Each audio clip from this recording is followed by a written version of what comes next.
I'll start by talking about REDD Plus and its current situation around the world. REDD Plus is a very attractive idea for saving tropical forests. It's now been underway for about a decade.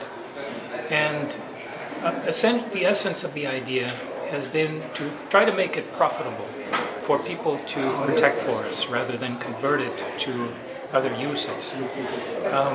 And originally the idea was to have a very strong role for the private sector in being the engine behind REDD, and for governments to have just a temporary role. But now we're almost 10 years into REDD, and most of the funding comes from governments from around the world. The private sector has played a fairly small part, and I do research on REDD on the ground, which is to say at the level of REDD projects. And what we've seen is that so far, only a small number are actually selling forest carbon credits. This is a problem that needs to be confronted. Why is there so little funding for REDD so far from the private sector?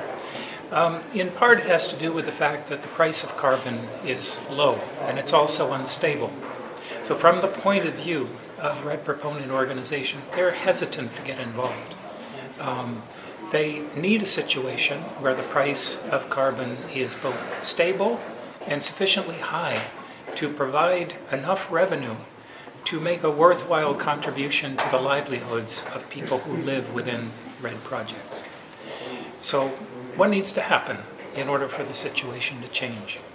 At the largest scale, what needs to happen is that governments around the world need to get more serious about making their commitment to greenhouse gas reductions even higher than they are right now. In other words, climate change mitigation needs to rise in the ranking of national priorities, because in doing so, you create a situation where the market will take notice, and in the best of cases, you create a regulatory environment where big polluters in the rich countries are required to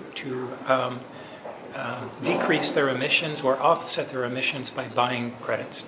And if this happens, it probably will stimulate the private market in REDD that so far has been fairly silent and unstable.